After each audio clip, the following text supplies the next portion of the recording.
89.1 CRC Radio 89.1 CRC Radio.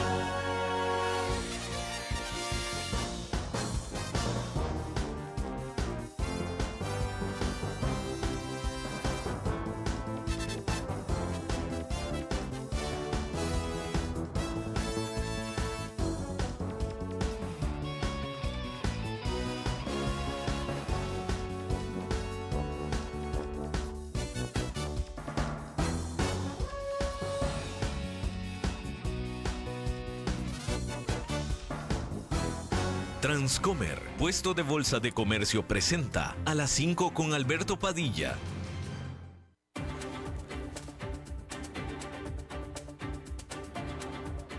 Inicia a las 5 con Alberto Padilla. Un programa diseñado con el objetivo de llevarte diariamente un tema de actualidad, acompañado siempre de reconocidos editorialistas. De lunes a viernes a las 5 de la tarde por CRC 89.1 Radio. A las 5 con Alberto Padilla. Hola, ¿qué tal? Saludos, bienvenidos a esta emisión de A las 5 con su servidor Alberto Padilla. Muchísimas gracias por estarnos acompañando.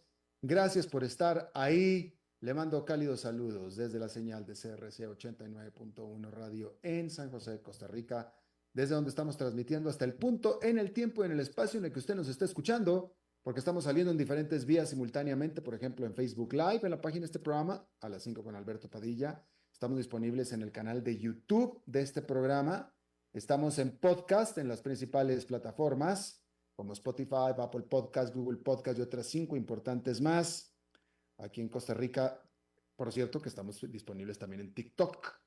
Y aquí en Costa Rica, este programa que sale en vivo en este momento a las 5 de la tarde, se repite todos los días a las 10 de la noche aquí en CRC 89.1 Radio. En esta ocasión me acompaña, como usualmente lo hace, tratando de controlar los incontrolables, el señor David Guerrero, y la producción general de este programa, siempre poderosa, desde Colombia, a cargo del señor Mauricio Sandoval. Bien, hay que comenzar informándole que el presidente de Ucrania, Volodymyr Zelensky, dijo que garantías de seguridad por parte de la Unión Europea no serán suficientes para proteger a su país de Rusia y enfatizó la importancia de contar con el apoyo continuo y constante tanto de Estados Unidos como así como también contar con una membresía, una asociación con la OTAN, es decir, que Ucrania se convierta en miembro de la OTAN.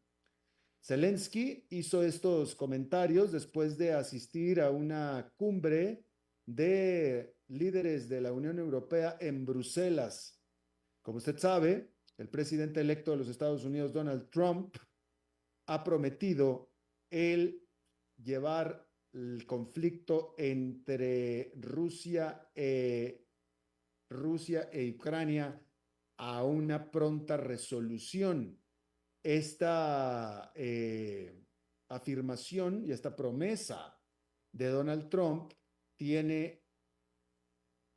hace pensar a todo mundo, pero más importante, a Volodymyr Zelensky, lo hace pensar que significa en realidad hacer perder o no hacer o no tener un buen trato hacia Ucrania. Es decir, lo que sea que esté pensando el presidente Trump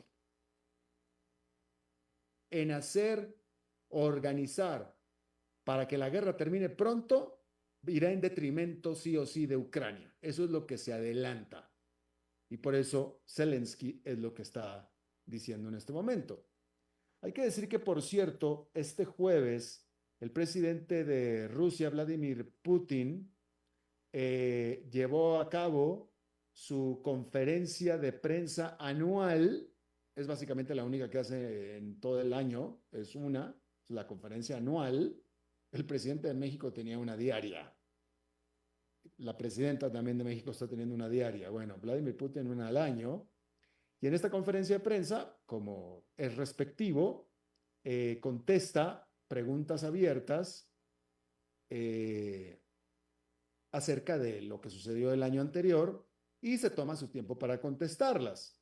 Hay que decir que, pues, estuvo jubiloso Vladimir Putin en esta conferencia de prensa porque, pues, sus fuerzas armadas continúan realizando progreso en su avance sobre el este de Ucrania, aunque eso sí, con un alto costo. Digo, no, no fácil no es, pero sí están dominando, batallando, pero dominando, ¿sí? Y hay que decir que el hecho de que haya ganado la elección presidencial de Estados Unidos Donald Trump, pues también eso pone un buen ambiente en el Kremlin con respecto a las relaciones con Estados Unidos. Hay que decir que, como lo estábamos diciendo, muchos piensan que efectivamente Donald Trump mantendrá su promesa de terminar de manera rápida el conflicto entre Rusia y Ucrania, específicamente imponiendo un maltrato, un maltrato a Ucrania. Pero por supuesto que Putin tiene bastantes problemas en casa, ¿no? Eso que ni qué. Hay que decir que el último, el más reciente de ellos, se quedó de manifiesto hace un día, el martes, cuando un alto general del ejército de Rusia fue asesinado en Moscú, eh, dejando claramente entrever los amenazas y problemas que hay en los servicios de seguridad rusos. Hay que decir que también el Kremlin ha estado todavía batallando sobre cómo será el futuro después de la caída del dictador de Siria, Bashar al-Assad, quien era aliado de Rusia y donde Rusia en Siria tiene bases militares, las cuales simplemente no se puede dar el lujo de perder y muy probablemente vaya a perderlas. O si no las va a perder, las va a conservar, pero a un alto, alto costo y habrá que ver qué costo es ese. Encima de todo eso, hay que decir que ahora sí, la economía de Rusia está mostrando ya señales de agotamiento. El Banco Central de Rusia este viernes se espera que aumente sus tasas de interés a un 23% en su lucha por controlar la inflación, la cual ha estado alimentada por el excesivo gasto militar por la guerra. ¿Sí? Hay que decir que en esta conferencia de prensa, Vladimir Putin dijo que estaba preparado para reunirse con Donald Trump. El mes pasado, el diario estadounidense Washington Post reportó que ambos líderes habían hablado por teléfono. El Kremlin desestimó esta afirmación y dijo que era simplemente ficción, mientras que Donald Trump se ha negado a responder si lo ha hecho o no. O sea que sí lo ha hecho, lo que pasa es que no lo quiere decir, porque si es no, es no. Pero si dice no sé, entonces eso no es no, es no sé, lo cual en idioma Donald Trump es sí, sí lo ha hecho. El Kremlin es más crudo para mentir, ¿no? Ellos se dicen es pura ficción. Donald Trump pudo haber dicho lo mismo y sin embargo no lo hace. ¿Por qué? Pues porque tiene algo de moral, tiene algo de moral en sí todavía. Entonces él simplemente no contesta. Entonces eso quiere decir que sí han hablado, ¿sí? Hay que decir que en esta conferencia de prensa también Putin negó que la caída del dictador de Siria, Bashar al-Assad, que era un régimen que él apoyaba y que él apoyó, Y básicamente si Assad duró tanto tiempo como dictador de Siria fue por el apoyo de Rusia. Bueno, pues Putin dijo que la caída, el derrocamiento del dictador, no es una derrota para Rusia. Pues ni modo que dijera que sí, ¿verdad? Pero bueno, por lo pronto dijo que no es. Así es que ahí lo tiene usted. Bien, Israel informó que atacó a objetivos militares hutis en Yemen, incluyendo puertos y infraestructura de energía. Al menos 9 personas perecieron de acuerdo a los medios controlados por Houthi, por los grupos Houthi. Más temprano, Israel amenazó con represalia después de que interceptó misiles balísticos que habían sido disparados hacia el país por el grupo rebelde respaldado por Irán, los Houthis, estamos hablando. Hay que decir que este grupo controla gran parte de Yemen y ha estado lanzando intermitentemente misiles hacia Israel desde octubre del 2023. Bueno, el primer ministro de la Gran Bretaña, Keir Starmer, según los reportes, todo parece indicar que va a designar a un político del mismo partido laborista, Peter Mandelson, como el nuevo embajador de la Gran Bretaña en los Estados Unidos. Lord Mandelson tuvo posiciones ministeriales durante los gobiernos de Tony Blair y de Gordon Brown, incluyendo comisionado europeo de comercio. Por tanto, su experiencia manejando política comercial, y dado que esto va a ser algo muy importante, la política comercial dentro de un gobierno de Donald Trump, según se reporta, fue lo que lo hizo ser designado como embajador en los Estados Unidos. Hay que decir que reemplazará a la embajadora Karen Pierce a finales de enero. Bueno, en el estado de Georgia de los Estados Unidos, una corte de apelaciones determinó descalificar a la fiscal de distrito del condado de Fulton, Fannie Willis.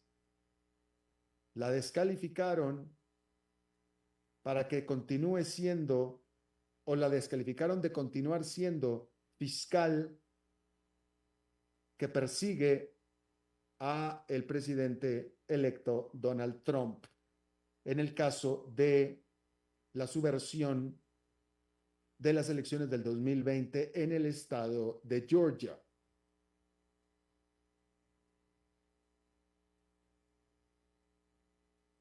Y probablemente esto signifique que el caso se cae por completo. ¿Sí? El juez del caso, este es un caso un tanto complicado, bueno, a lo mejor no es tan complicado, francamente, pero bueno. O sea, quien dio esta determinación de descalificarla a la fiscal Fannie Willis fue una corte de apelaciones. El juez que lleva el caso, él había decidido que Willis se podía quedar como fiscal en este juicio, en este caso. ¿Sí? Ah, y el juez lo único que había determinado es que, ¿cuál es el meollo del asunto? El meollo del asunto es que esta fiscal, que al principio causó revuelo en su férrea persecución del entonces expresidente Donald Trump, por acusado, a quien estaba acusando de haber intervenido en los resultados oficiales de los votos de la presidencia en el estado de Georgia, ¿sí? Y pareciera que era caso, una persecución judicial bastante exitosa, y esta fiscal bastante férrea, la fiscal, por este caso tan complicado, contrató los servicios a alguien que designó como subfiscal para que le ayudara en este caso. Un abogado también de gran nombre y se hizo de más nombre después de que entró en este caso. Bueno, pues a como son las cosas, esta bruta, porque es que es lo que es una bruta, ¿va? Una bruta, resulta que no sabemos si cuando lo metió ya eran novios o cuando lo metió se hicieron novios. La cosa es que esta bruta empezó a andar de novia, por no decir que empezó a meterse en relaciones sexuales con este subfiscal. Entonces eran la parejita sexual en contra del expresidente de los Estados Unidos, el cual, por cierto, tenía contratados para su defensa a los mejores abogados que la plata puede conseguir. ¿Sí? Y si en cualquier parte del mundo este tipo de hechos consiste o se considera un conflicto de interés, en Estados Unidos es absolutamente un conflicto de interés. Si dos abogados fiscales se están metiendo en una relación sexual entre ellos y están en contra de un presidente o del expresidente de Estados Unidos, en Estados Unidos es un no se puede, no lo haces, no se puede. Bueno, pues esta bruta lo hizo. Entonces, obviamente, bueno, obviamente lo hizo pensando que no la iban a agarrar.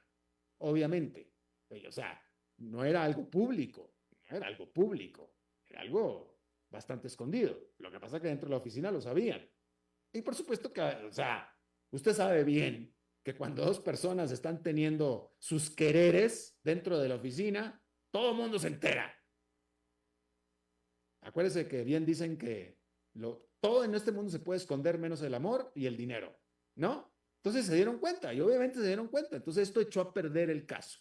Y esto definitivamente, o sea, yo aquí se lo dije varias veces, el caso en el que definitivamente el presidente Trump va a ir a la cárcel es el de Georgia. Yo se lo dije, hasta que salió esta mujer con Domingo 7.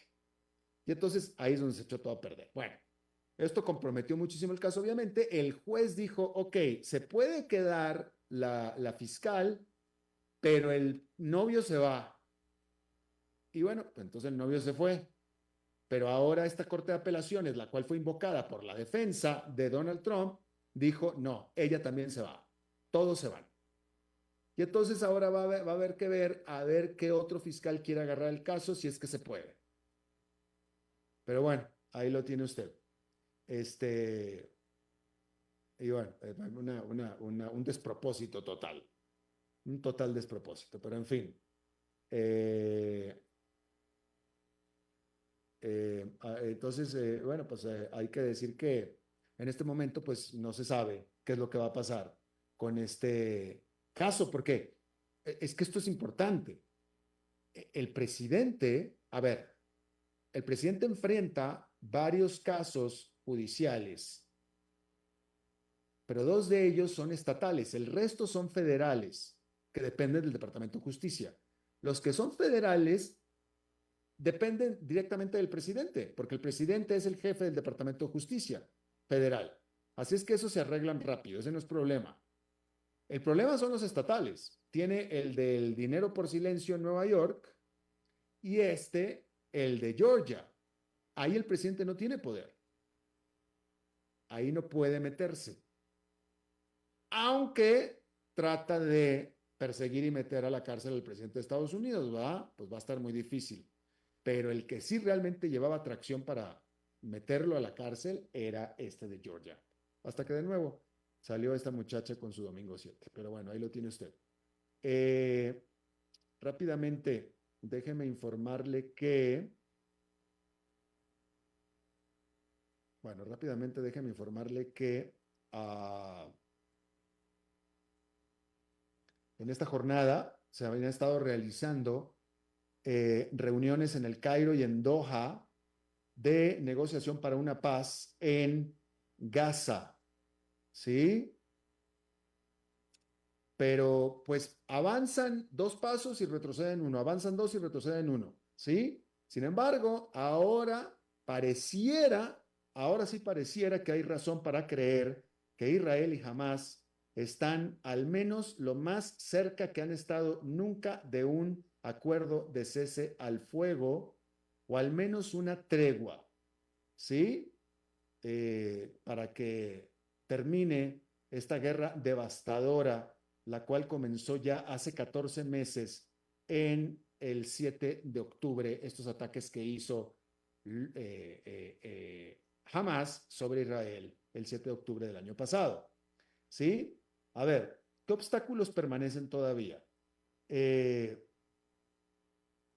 Primero que nada, lo más importante es la gran pregunta de cuándo exactamente, porque una cosa es que haya una tregua, una cese al fuego, y otra pregunta, y otra cosa diferente es cuándo van a salir las tropas de Gaza, las tropas de Israel, cuándo van a salir. Una cosa es que dejen de disparar y otra cosa es cuando se van, ¿sí? Cosas diferentes. Eh, Ahora hay que decir que como señales alentadoras están la caída del régimen de Assad en Siria. Otra cosa alentadora es la firma de un cese al fuego del grupo Hezbollah en el Líbano y el hecho de que Irán se encuentra reacomodando su estrategia regional, porque todo esto ha aislado al grupo Hamas y lo ha puesto muy débil, muy debilitado. ¿Sí? Ahora, dentro del gobierno de Israel hay muchos que quieren la guerra hasta el final, hasta el final. Ese es un problema, ¿sí? Hay que decir que muchos dentro del gobierno quieren que éste haga todavía más para asegurar de una vez por todas la liberación de los prácticamente 100 rehenes que todavía permanecen en los túneles de Gaza, ¿sí? Ahora, el presidente de Estados Unidos, Joe Biden, que ha estado muy callado últimamente, él está desesperadamente buscando un acuerdo así de cese al fuego que caiga durante su presidencia, pues para que se le acredite a él este acuerdo, ¿sí? Y Donald Trump también quiere que se llegue a un acuerdo para no tener que lidiar con eso para el 20 de enero que él tome posesión. De tal manera que todo pareciera indicar que todo está acomodado para que efectivamente vaya a haber un cese al fuego entre Israel y Hamas antes de que finalice este año. Vamos a ver si es cierto. Bien, vamos a cambiar el tema completamente. No sé, bueno, este viernes pasado, hace menos de una semana, el viernes pasado, mi colega y paisano periodista Jorge Ramos de Univisión se despidió de su programa, el cual estuvo dirigiendo durante 38 años. Tremenda, tremenda carrera de Jorge Ramos, de 38 años al mando del noticiero de Univisión, de la cadena Univisión de Estados Unidos. Eh, y yo, Jorge Ramos, pues, nunca lo conocí, fíjese, bueno, pues ya habíamos platicado de eso, ¿no?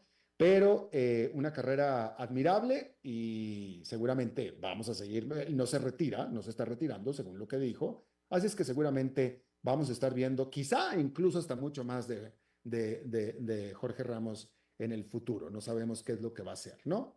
Pero tuvo una despedida muy grande y muy bonita después de una carrera de 38 años y me hizo reflexionar en algo propio y aquí es donde voy a cambiar el tema hacia mí, ¿no? Porque, bueno, él estuvo 38 años, ¿no?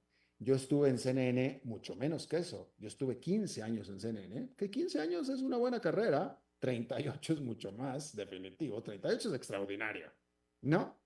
Pero bueno, estuve en CNN 15 años, yo estuve en mi programa 15 años y yo fui miembro fundador de CNN en español, ¿sí? Y fíjese usted que, y esa es la reflexión que estaba haciendo cuando vi la despedida de Jorge Ramos, porque usted sabe que cuando yo me despedí cuando yo salí de mi programa en el 2011, ya en el 2011, a mí no me permitieron despedirme de mi programa.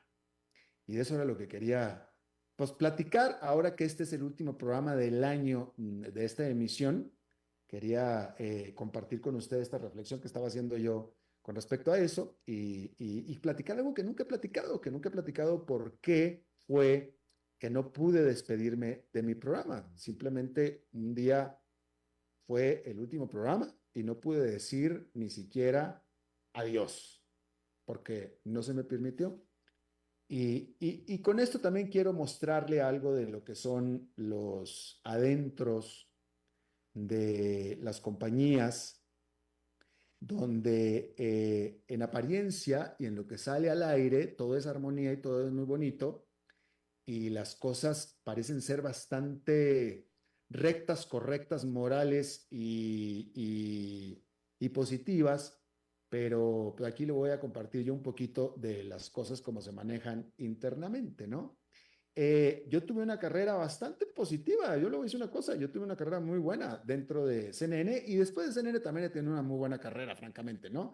Pero hablando concretamente de los 15 años y de lo que fueron los primeros 15 años de CNN en español, que fueron los mejores y que no ha vuelto a ver esa cadena esos años más. Y simplemente véala usted, a ver, primero a ver si la encuentra y después véala y después me platica a mí eso, ¿no? Pero por lo pronto yo fui uno, miembro fundador. CNN en español nació en 1997, yo fui del equipo fundador y tuve la gran fortuna y característica de tener, presentar, armar, organizar, producir y presentar el primero y único programa diario de información financiera en la televisión en Latinoamérica. Cuando yo inicié en 1997 no había un programa de información financiera y económica diario en América Latina y creo que todavía ni lo hay. Y ciertamente, si lo hay, ojalá y les vaya muy bien, pero el mío pues fue un programa muy exitoso, ¿no? Y siempre lo fue, afortunadamente, y fue una carrera muy ascendente con cada año que pasaba mejor que el anterior, ¿no? Y fíjese que después mire, y como a mí me gustaba siempre decirlo, ¿no? Yo no sé si yo soy el mejor periodista económico de América Latina, quizá no lo sea, pero soy el único. Lo decía yo en ese momento, ¿no? El único periodista de la televisión en español de información financiera. Y después de tantos años y a fuerza de cada día estar en ese programa todos los días, de lunes a viernes, de hecho mi programa era el único programa que salía los 7 días de la semana, porque yo el viernes grababa un programa que se transmitía el fin de semana. Entonces mi programa era el único que salía 7 veces a la semana. Y durante todos estos años, ¿no? Y a fuerza de eso y de mucha tenacidad y pues sobre todo de insistencia de estar ahí, eh, y con mucha humildad empecé a ver cómo dentro de la industria financiera y de economistas y de bancos de América Latina me empezaban a considerar como alguien interno, como alguien del grupo, ¿no? Y para mí fue muy conmovedor porque yo no soy economista, yo lo que soy un periodista, pero yo no soy economista, soy un periodista que se ha especializado en la información financiera, ¿no? Y mire, a tal grado que cuando fui a presentar mi libro a mi alma mater en México, en mi alma mater, de la universidad donde cursé mi licenciatura 4 años y me titulé, me invitaron a presentar mi libro ahí. Y cuando me presentaron como el economista Alberto Padilla, en mi alma mater. Yo no estudié economía, yo no estudié, y mucho menos en esa universidad, ellos deberían de haberlo sabido, yo no estudié economía, yo estudié estudios internacionales y sin embargo ellos me presentaron como el economista. Y yo dije, esto no puede ser posible, pero en fin, y a lo largo de los años me han invitado a infinidad, cantidad, gran cantidad de todo tipo de eventos organizados por financieros y por economistas, banca y etcétera, etcétera. Recientemente, hace 2 semanas, estaba yo moderando, por ejemplo, en el más reciente, nada más, el evento cumbre del Colegio de Ciencias Económicas de Costa Rica, por ejemplo. Y así ha sido siempre, y lo hago con mucho gusto y con mucho honor, pero yo siempre aclaro que yo no tengo la distinción de ser economista, porque pues no, ni pretendo, ni lo tengo, y yo respeto mucho a los economistas, yo no lo soy, y siempre que me lo invitan, siempre trato de aclararlo, ¿no? Porque pues es la verdad, y por respeto a los economistas, pues yo no soy economista, pero los admiro mucho. Bien, dicho todo eso, traen a CNN, me cambian de jefe y traen a una jefa nueva, la cual muy pronto, después de 15 años de exitosa trayectoria en la cadena, me cambian a esta jefa, la cual, pues desde que la conocí, me di cuenta que yo no le caía bien, simplemente, ¿no? Y eso parte me quedó como clara, ¿no? Eh, y, y, y era alguien con la que no podíamos comunicarnos. O sea, yo no podía comunicarme con ella y me di cuenta que yo no era santo de su devoción, vamos a decirlo así, ¿no? Entonces, digamos que yo ya empecé a sentir las señales esas de que yo no le estaba cayendo bien, y pues uno que es empleado y siente que a su jefe no le cae bien, pues uno tiene un problema, ¿verdad? Pero pues ni hablar, o sea, ni hablar. Ella nunca me dijo, estás mal, nunca me dijo, necesito que cambies, nunca me dijo nada, nunca me dio ninguna guía, nunca nada. Entonces, pues bueno, yo seguí trabajando normal, ¿no? Está bien. Pero mi programa seguía siendo muy exitoso, ¿no? Y entonces, y realmente no había ninguna razón por la cual, vaya, digamos que era difícil despedirme, ¿no? No había razón para despedirme después de muy exitosa carrera, nunca había tenido ningún problema con nadie, nunca jamás nada. Mi programa era muy productivo, traía mucha audiencia, traía mucho mi dinero, mucho todo. Y entonces, pero, pues simplemente si uno le cae mal al jefe, pues entonces toca despedir al empleado, y en este caso el empleado era yo, ¿no? Entonces, hasta ahí todo bien, ese no es problema, ¿no? Entonces, esta mujer me llaman a una reunión, me llaman a una reunión, y entro a esta reunión y empieza a decirme, no sé, una serie de cosas que yo realmente, cuando ella me hablaba, yo cerraba los oídos porque era alguien tremendamente poco interesante, y era para mí difícil seguir una conversación con ella, y ella lo notaba, pues por eso le caía mal, ¿no? Este, pero en eso dice una frase que es donde desperté después de estarla escuchando, y me dice, es por eso entonces que, como parte de la nueva estrategia de la empresa, en tu puesto necesitamos a alguien que tenga experiencia financiera. Y por tanto, entonces, este va a ser el último mes que vas a estar trabajando en la empresa. Y ahí fue, como le digo, ahí fue donde desperté, ¿no? De lo que me estaba diciendo. Y me acuerdo yo que repetí la frase, porque esa fue la frase que yo escuché. Y yo dije, alguien con experiencia financiera. Y entonces inmediatamente me dijo, no, no, pero yo no quiero ningún drama, no vamos a hacer ningún drama, no sé qué, no sé cuánto. Pero me llamó mucho la atención, puesto que me ofendió un poco el asunto ese, ¿no? Y en fin, esa fue la excusa que tuvieron que buscar y utilizar para poderme hacer un lado, es decir, para despedirme, ¿no? Traer a alguien con experiencia financiera, puesto que yo no tenía esta experiencia financiera. Bien, eh, entonces finalmente así fue como me despidieron. Eh, Inmediatamente después, pero inmediatamente me di cuenta de lo que se trataba, ¿no? Y me di cuenta de este asunto de la experiencia financiera como excusa y cláusula para hacerme un lado, ¿no? Y acto seguido, inmediatamente cambiaron el tema y me dicen, ¿cómo te gustaría que diéramos el comunicado de tu salida? ¿Qué quieres que digamos? Me dijeron a mí. Y yo dije, ¿a qué se refieren? Me dice, bueno, por supuesto no querrás que digamos que te estamos despidiendo, entonces, ¿qué es lo que quieres que digamos?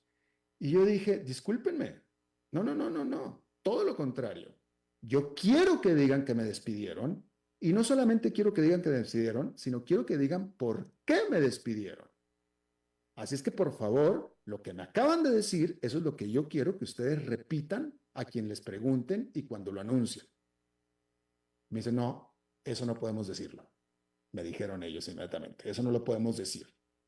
Digo, ¿de qué me estás hablando? ¿Cómo que no lo puedes decir? Si me estás corriendo, me estás despidiendo y me estás diciendo por qué me estás despidiendo, eso es lo que yo quiero que digas. Da las razones por las cuales me estás despidiendo, dilo por favor.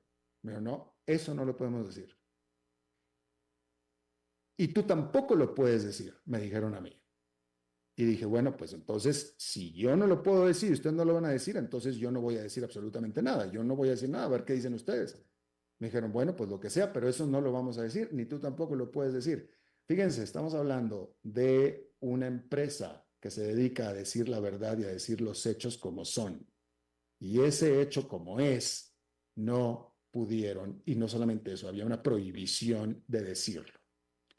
Y entonces me dieron, según ellos, una semana para pensar cuál era el comunicado. Mi posición fue la misma y por tanto finalmente dieron la noticia, dieron el comunicado en un día que yo no fui, que yo no estuve presente en esa reunión y simplemente dieron públicamente el anuncio de que yo había decidido seguir otro camino diferente al seguir a la empresa. Entonces, oficialmente yo fui el que me fui.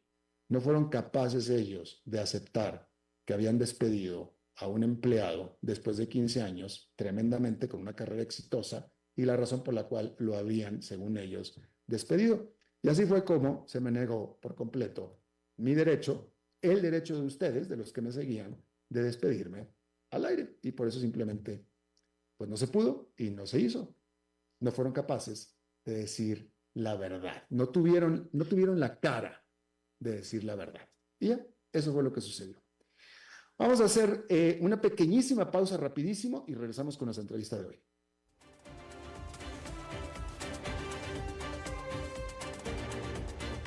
Continuamos escuchando a las 5 con Alberto Padilla.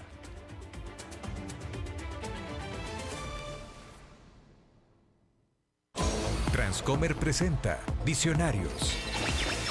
Mi nombre es Richard Palacios, tengo 30 años. Desde el primer momento la persona encargada de Transcomer que me contactó fue muy transparente con toda la información. Me dijo cuánto iba a ganar desde el día 1 y gracias a eso hemos podido comprar un carro o comprar una casa de contado básicamente. Transcomer. Desde 2003 hasta que lo logres. Para llegar pronto al trabajo, sea inteligente. Porque si pasamos uno a la vez, el tránsito no se detendrá. Por eso, Sea cortés, uno a la vez. Un mensaje de esta emisora asociada de Canara.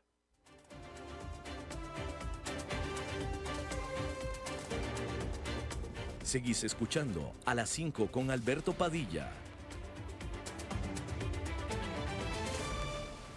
Muchísimas gracias por continuar con nosotros. Bueno, la noticia esta semana es que son las últimas cifras económicas de Argentina, que ahora resulta que este país que viene dando malas noticias económicas desde hace mucho tiempo, Argentina reportó oficialmente un buen crecimiento económico del 3,9% en el trimestre de julio a septiembre, un 3,9, un 4% respecto del trimestre anterior. Y esto es, literalmente, eso es un salto en el crecimiento económico. De acuerdo a la información que yo tengo aquí, los impulsores de este crecimiento serían la minería y la agricultura, pero todavía hay anemia en la manufactura y la construcción. Vamos a hablar de esto obviamente como producto de, y esto es al año, al primer aniversario en el poder de Javier Milei, este economista, a quien los argentinos eligieron precisamente para esto, para estabilizar y después hacer crecer a la economía argentina. Está con nosotros y le agradezco mucho Marina del Pogueto. Ella es una economista argentina, muy referenciada en los medios de comunicación de ese país y ha trabajado en el Banco Central y también en la Secretaría de Hacienda de Argentina. Y Marina, muchísimas gracias por estar con nosotros. ¿Qué tal? Buenas noches, ¿cómo estás? Bien, gracias, Marina. Bueno, primero que nada, hablemos. La información que yo tengo aquí es esto, un crecimiento de 4% que me parece bastante notable, pero me llama la atención, me dice aquí la nota que yo estoy leyendo, que crecieron la minería y la agricultura, pero cayeron la manufactura y la construcción, lo que me hace pensar a mí, y esta es la pregunta para ti, me hace pensar, uno, que es una recuperación muy basada en la exportación, pero que el mercado interno está todavía muy contraído, aunque la información que yo estoy leyendo es que hubo un repunte importante en el consumo, es decir, en el gasto de consumo de la Argentina. ¿Es esto así? Sí, a ver, el dato que estás dando es un dato de crecimiento trimestral. Estás Sí, hablando del sí, dato del sí. tercer trimestre contra el segundo. Cuando vos mirás en la punta del tercer trimestre, el dato de septiembre, estás recién volviendo a los niveles de noviembre del año pasado y todavía estás como 5% abajo de los máximos. Ten en cuenta que Argentina es un país que está estancado desde 2012.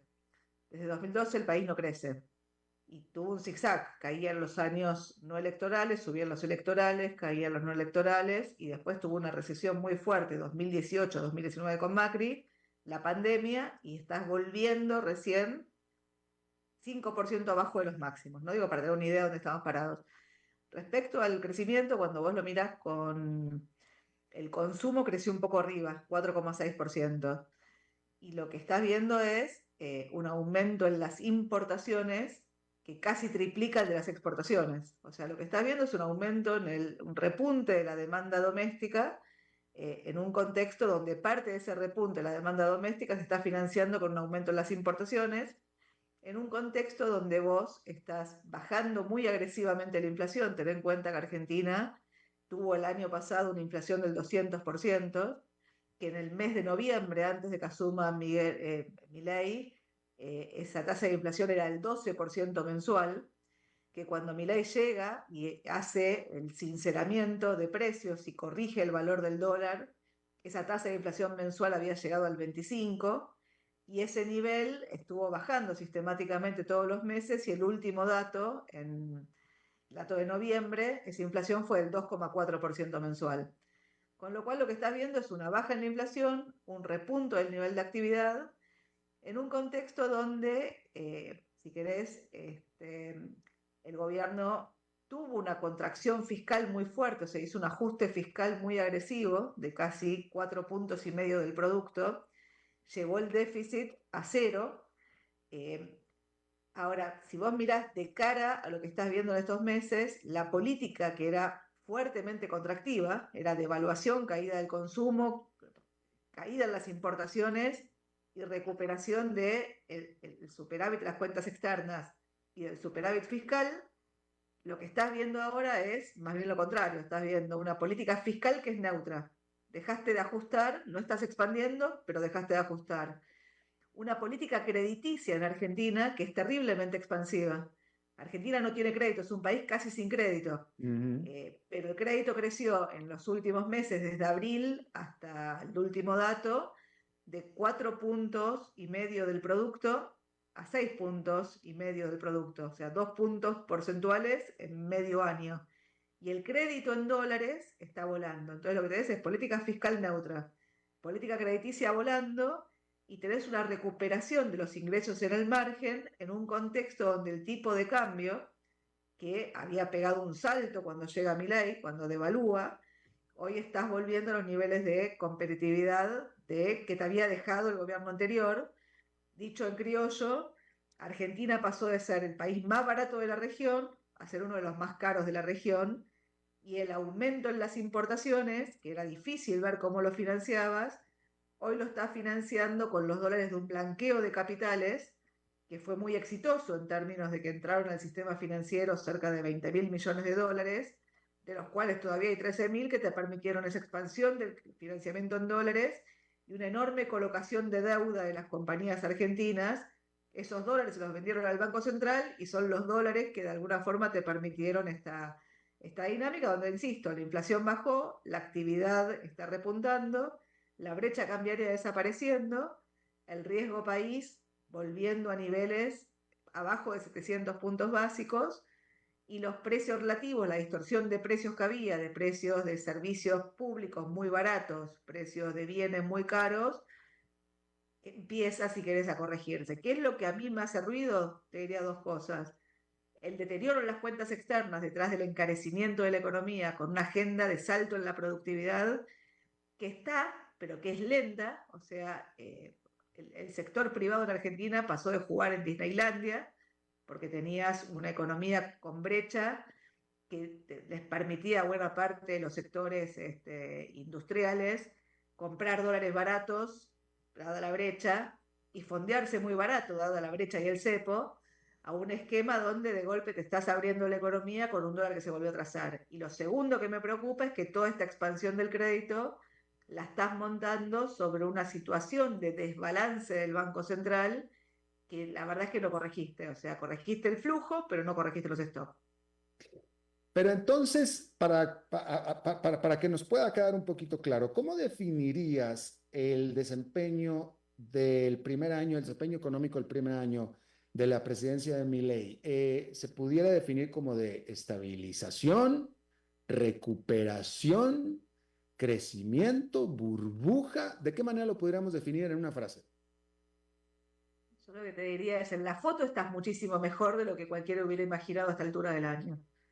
En los flujos... El propio FMI dijo que ha superado las expectativas, Javier Milei. Sí, bajaste muy rápido la inflación y estás creciendo. Ahora, la pregunta es si ese crecimiento y esa baja de la inflación está montada sobre cimientos que son sólidos, que te permitan una recuperación duradera y una baja en la inflación de verdad. Era la siguiente pregunta que te iba a hacer, si es sostenible esto. Sí, a ver, digo, requerís de un flujo de capitales casi que permanente en la Argentina y requerís de que en Argentina, digo, no haya más, ya no digo péndulo, sino que lo que haya es prácticamente una continuidad de esta administración. O sea, Argentina se caracterizó por el péndulo. Pasaste de gobiernos, yo digo, populistas, que se financiaban por la cuenta corriente, a gobiernos neoliberales que se financiaban por la cuenta capital. Los populistas se caían cuando se acababan los dólares de la cuenta corriente porque aumentaba el consumo y subían las importaciones. Y venían los neoliberales y básicamente apalancaban con deuda la expansión de la economía, hasta que tenías una crisis de deuda. Entonces, el punto es, está yendo de nuevo un desequilibrio de la cuenta corriente. Hay sectores dinámicos en la economía, en este mundo particular de precios, ¿no? Digamos, de demanda de energía y de minerales críticos, y Argentina tiene los dos sectores pujantes, si querés, lo que es Vaca Muerta y lo que es toda la minería en el norte argentino, que se van a generar oferta de dólares. La pregunta es cómo llegás en esa transición. O sea, hoy lo que estás haciendo es aumentando el endeudamiento del sector privado y todavía el sector público no tiene acceso al crédito. O sea, lo que necesitas es, de nuevo, digo, conectar este ajuste fiscal con un programa financiero y un programa monetario. Y a mí ahí hay algunas cosas que me hacen ruido del esquema. O sea, cuando se habla de dolarización endógena como esquema hacia adelante y no como la lógica que es lo que han hecho la mayor parte de los países de la región, que es construir una moneda. Ya, Marina,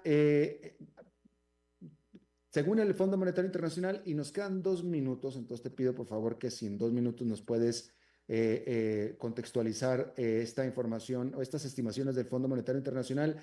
El Fondo Monetario Internacional sigue esperando que en el 2024 la economía argentina caiga un 3,5%, pero en el 2025 suba un 5%, cosa que se ve muy buena. ¿Tú estás de acuerdo con estas estimaciones? Probablemente este año caiga un poco menos, porque los números del tercer trimestre fueron mejores, y el año que viene puede crecer 5, incluso puede crecer un poco más. Insisto, para crecer 5 estás volviendo a los niveles de 2017, que eran los de 2015, que son los de 2012. Argentina está estancada hace 12 años y estás volviendo a los mismos niveles con una cuenta corriente que vuelva a ser deficitaria. Entonces la pregunta es cómo financias una expansión del nivel de actividad hacia adelante que te permita salir de este estancamiento crónico que tiene la Argentina. ¿Y tú confías en este equipo económico en que pueda encontrar la manera? Que el equipo económico se mostró mucho más pragmático que el discurso de campaña del presidente. Creo que de corto plazo hay una prioridad de gobernabilidad o de buscar gobernabilidad, y que están tomando algunos atajos en términos de bajar muy rápido la inflación, abusando del ancla cambiaria, y creo que están buscando expandir muy rápido el nivel de actividad, abusando de la expansión del crédito. O sea, si vos tuvieras la gobernabilidad asegurada, probablemente tendrías que tomar caminos que sean más sostenibles y probablemente más costosos en términos políticos. Ya. Marina del Poyeto, licenciada en economía, economista, conocida economista argentina. Por cierto, que por favor dale mis saludos a la Nata y te agradezco muchísimo tu buena disposición a charlar con nosotros esta tarde. No, gracias por la invitación. Adiós, Gracias. un gusto. Igualmente. Bueno, vamos a cerrar este año con el segmento, cambiando de tono completamente, vamos a hablar de bienestar alternativo y vamos a presentar el último segmento del año de nuestra queridísima amiga Mafa Moya. Mafa.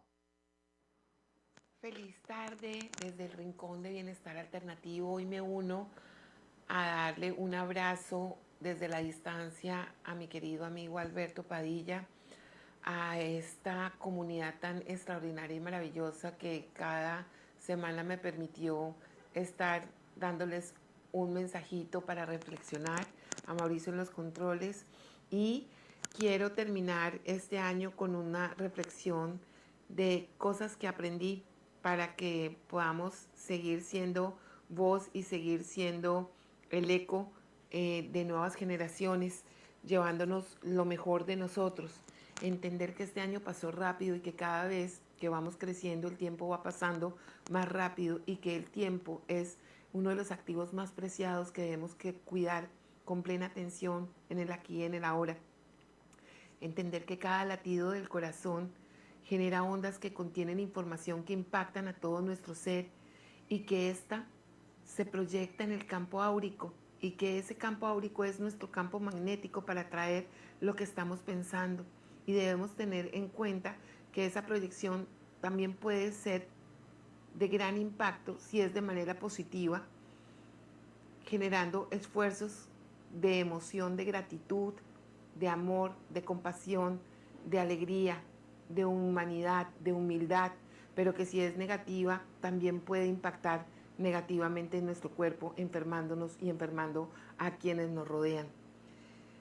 Es muy importante en estos tiempos desafiantes, de muchas pruebas, de mucha inmediatez, de mucha perfección, de mucho contenido, postergar a veces la recompensa. No todo tiene que ser como queremos, en la hora que queremos, cuando queremos.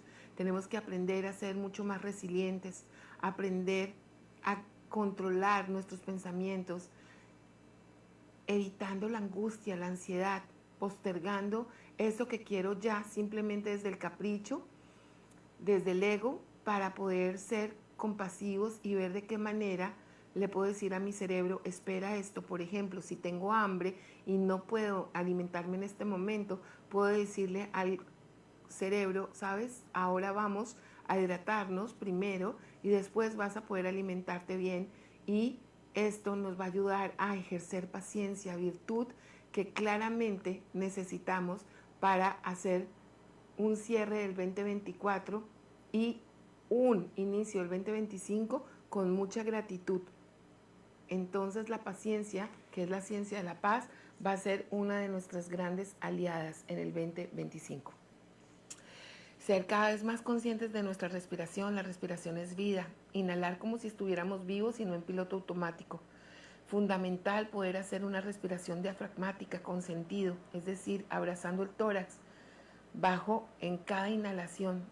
Y esto nos va a ayudar a minimizar esa angustia, esa ansiedad, teniendo pues obviamente esa conciencia de que es aquí y ahora en donde tenemos que estar presentes. Practicar el amor gentil con una bonita sonrisa, con frases como: elijo verte siempre con los ojos de amor, o gracias por existir, o qué rico que hubiera sido parte de mi equipo, o qué bueno, esto no lo hubiera hecho sin ti. Esto sucede con un sentido profundo de plena conciencia de saber que en equipo trabajamos mejor, que todo lo que yo haga impacta a mi comunidad y por ende al planeta, a mi familia, a todo mi ser. Así que bueno, también aprender a dejar de buscar afuera, que a veces las grandes informaciones que nos sanan, que nos reparan, vienen desde el interior. Hacer autoobservación, reconocer que la luz que necesitamos está en nuestro interior, reconociendo nuestros dones, reconociendo las cosas positivas que hemos hecho, reconociendo lo que hemos construido, los desafíos, cómo los hemos sanado. El autoabrazo con orgullo es como una melodía a nuestro corazón. Nos invita a ser positivos, resilientes y amorosos con nuestro ser, porque a veces somos amorosos con los demás, pero muy duros y exigentes con nosotros. También me llevo de gratitud el aprender a controlar el uso de las redes sociales y de la tecnología. Debemos entender que están para nuestro servicio y no para nuestra esclavitud o a comernos el cerebro. A veces estamos agotados, cansados y no entendemos por qué, pero es la saturación de información y el exceso de pantalla que estamos teniendo. Así que sanas pausas, sanos equilibrios nos va a ayudar a estimular mucho nuestro niño interior para meditar más, para orar más, no solamente orar por nuestras necesidades. Cada vez que oramos por las personas que amamos, hacemos un planeta más humano, un planeta más sostenible, un planeta más consciente de que todos estamos en este mismo pedazo de tierra que debemos amar, honrar con gratitud. Como decía Albert Einstein, hay dos maneras de ver la vida, una como si nada fuera un milagro y la otra como si todo fuera un milagro. Los invito a que terminen el año agradeciendo, entendiendo que todo lo que ha sucedido es un milagro y que la vida de ustedes sigue siendo un milagro. Entender que nada les pertenece, que estamos de paso, somos viajeros en este tiempo y que simplemente tenemos derecho a ser feliz si nos lo permitimos, con amor, con compasión, con resiliencia. Les deseo una feliz Navidad a todos, los abrazo desde este rincón de bienestar alternativo, invitándolos a que cierren su año agradeciendo lo bueno, lo malo, lo que aprendieron y reforzando que las cosas en el 2025 sean mucho más conscientes, productivas, amorosas, desde el amor y no desde el ego. Un abrazo, feliz fin de semana. Bueno, pues muchísimas gracias, Mafa Moya, y feliz año también, y feliz Navidad para ti también. Sigan a Mafa Moya en sus redes, @Mafa Moya, Mafa como María Fernanda, Moya con Y, @Mafa Moya. Y bien, este fue el último programa de A las 5 con su servidor Alberto Padilla del 2024. Le deseo que tenga una muy feliz resto de año, que tenga muy feliz Navidad, felices fiestas. Le deseo lo mejor, toda la vida, todo el amor y todo el triunfo para el nuevo año 2025. Y nosotros nos estamos reencontrando recién el 8 de enero, primer programa, miércoles 8 de enero, de vuelta, estamos por aquí. Que la pasen muy bien, cuídense mucho, nos estamos viendo pronto.